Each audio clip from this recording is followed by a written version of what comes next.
नमस्कार, हिमाचल बुलेटिन में आपका स्वागत है। पेश है आज के समाचार। मुख्यमंत्री श्री जयराम ठाकुर ने आज कांगड़ा जिला के इंदौरा विधानसभा क्षेत्र के लिए 161 करोड़ रुपए की 13 विकासात्मक परियोजनाओं के लोकार्पण व शिलान्यास किए।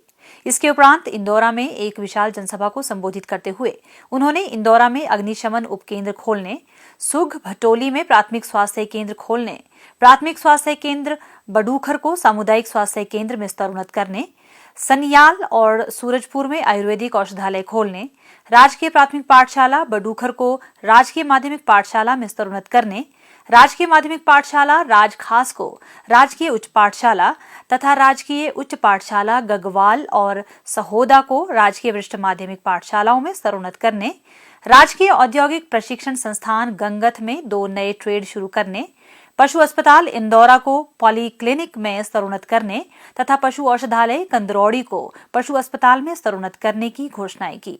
श्री जयराम ठाकुर ने पशु औषधालय घेटा को मुख्यमंत्री आरोग्य पशु औषधालय में स्तरोन्नत करने की भी घोषणा की।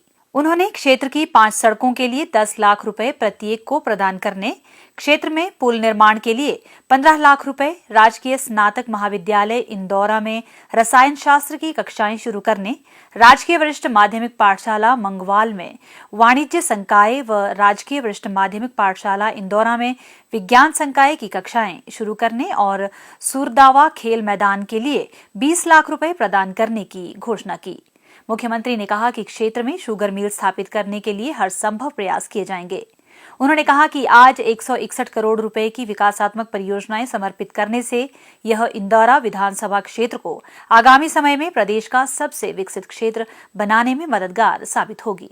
मुख्यमंत्री ने कहा, भाई और बहनों, अगर आज हम हजारों की संख्या में यहाँ पर इकट्ठा होकर के सामूहिक में इस कार्यक्रम को कर रहे हैं, आज हम सामान्य जीवन की तरफ आगे बढ़ रहे हैं, इसका सबसे बड़ा श्रेय अगर किसी को जाता है तो देश के यशस्वी प्रधानमंत्री नरेंद्र भाई मोदी जी को।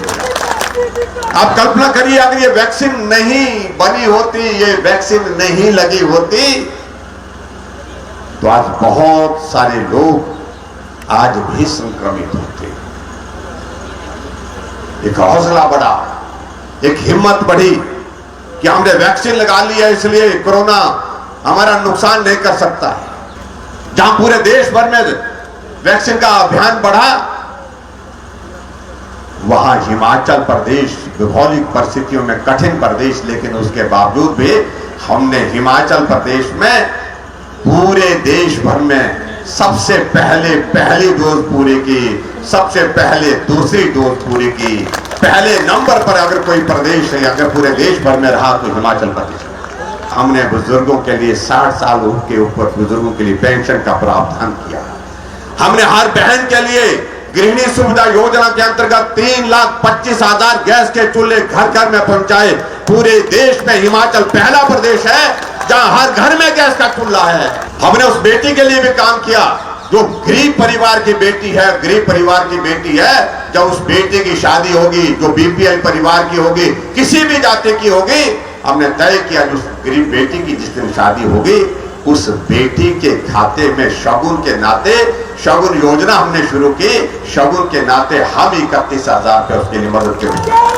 हमने उस नौजवान की चिंता की जो रोजगार की तलाश में दर दर भटक रहा है। हमने कहा अगर सरकारी क्षेत्र में नौकरी नहीं मिलती तो अपने पांव पर खड़े होने के लिए रास्ता तलाशिए, हम आपको मदद करना चाह रहे हैं। हमने मुख्यमंत्री स्वावलंबन योजना की शुरुआत की और मुख्यमंत्री स्वावलंबन योजना के अंतर्गत मुझे इस बात की प्रसन्नता है कि हिमाचल के नौजवानों ने उसको स्वीकार किया।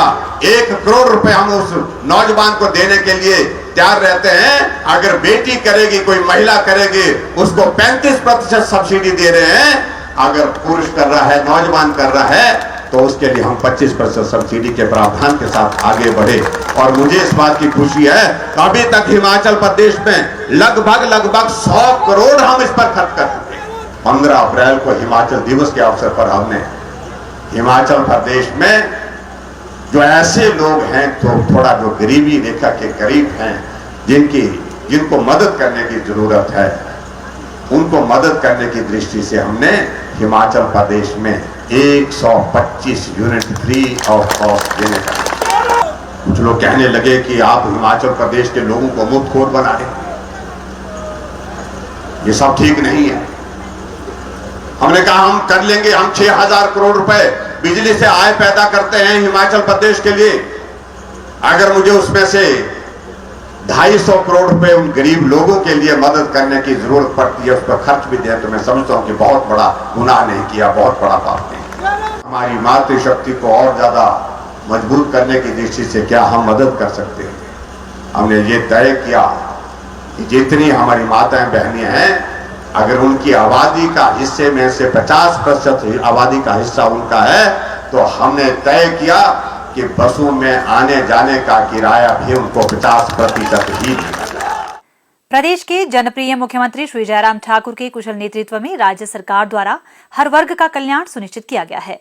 वित्त वर्ष 2022-23 के बजट में पैरा वर्कर, श्रमिकों एवं अन्य कर्मचारियों के मानदेय में सबसे अधिक बढ़ोतरी की गई है। प्रस्तुत है एक रिपोर्ट।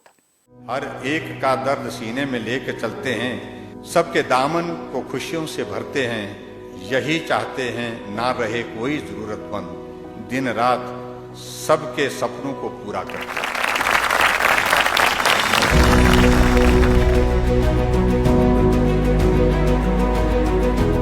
सबका साथ, सबका विकास और सबका विश्वास, प्रधानमंत्री नरेंद्र मोदी का यह संकल्प मुख्यमंत्री जयराम ठाकुर की पूरी कार्यशैली का आधार है। वे कोई भी फैसला लेते समय राज्य के अंतिम व्यक्ति का भी ख्याल रखते हैं। इसकी झलक राज्य के इस बार के बजट में साफ दिखती है। मुख्यमंत्री जयराम ठाकुर इस बात को अच्छी तरह से समझते हैं कि हिमाचल की विकास यात्रा में सरकारी कर्मचारियों के साथ साथ विभिन्न विभागों में कार्यरत पैरा वर्कर का अतुलनीय योगदान है। सरकार ने बजट में इन सभी कर्मचारियों के मानदेय में बड़ी बढ़ोतरी की है। आंगनवाड़ी कार्यकर्ताओं को 1,700 रुपए की बढ़ोतरी के साथ अब 9,000 रुपए प्रति माह मानदेय मिलेगा। वर्तमान सरकार के कार्यकाल में इनके मानदेय में कुल 4,550 रुपए की प्रति माह वृद्धि की गई। मिनी आंगनवाड़ी कार्यकर्ताओं का मानदेय 900 रुपए बढ़ाकर 6100 रुपए किया गया है। जयराम के कार्यकाल में इनका मानदेय 3100 रुपए बढ़ाया गया है। आंगनवाड़ी सहायिकाओं की बात करें तो इनका मानदेय 900 रुपए बढ़ाकर 4700 रुपए किया गया है। पिछले 4 साल में इसमें 2600 रुपए की वृद्धि की गई है। सरकार की स्वास्थ्य योजनाओं का लाभ दूर दराज के क्षेत्रों में जन जन तक पहुंचाने में आशा वर्करों का अहम योगदान होता है। इसी को देखते हुए सरकार ने बजट में इन वर्करों के मानदेय में 1825 रुपए की वृद्धि की है। अब आशा वर्करों को हर माह 4700 रुपए मानदेय मिलेगा। वर्तमान सरकार के कार्यकाल में इस मानदेय में 3700 रुपए की बढ़ोतरी की गई है। आशा वर्करों को केंद्रीय अंशदान और प्रोत्साहन भी दिए जाएंगे। महिला सशक्तिकरण की दृष्टि से बजट में सिलाई अध्यापिकाओं का मानदेय 900 रुपए बढ़ाकर 7,950 रुपए प्रति माह किया गया है। जयराम ठाकुर अपने कार्यकाल में इस मानदेय में 1650 रुपए की वृद्धि कर चुके हैं। पंचायत और प्रशासन के बीच चौकीदार सेतु का काम करता है। इस उपयोगिता को देखते हुए सरकार ने इस बार बजट में पंचायत चौकीदार के मानदेय में 900 रुपए की वृद्धि की है। अब इन्हें प्रति माह 6500 रुपए मिलेंगे। जयराम सरकार के कार्यकाल में इस मानदेय में रिकॉर्ड 2350 रुपए की वृद्धि की गई है। मुख्यमंत्री जयराम ठाकुर ने बजट भाषण में चौकीदारों की सेवाओं से संबंधित एक स्पष्ट नीति बनाने का ऐलान किया है। इससे पूर्व राज्य में किसी भी सरकार ने पैरा वर्कर्स के कल्याण पर खास ध्यान नहीं दिया था, लेकिन जयराम ठाकुर राज्य के हर एक व्यक्ति का ख्याल रख रहे हैं। जयराम सरकार, सबकी सरकार। हिमाचल बुलेटिन देखने के लिए सब्सक्राइब करें YouTube channel IPR Himachal, follow करें ट्विटर @DPRHP, लाइक करें Facebook page information and public relations department Himachal Pradesh, visit करें वेबसाइट www.himachalpr.gov.in। इस अंक में इतना ही। कल फिर होगी मुलाकात। दीजिए इजाजत। नमस्कार।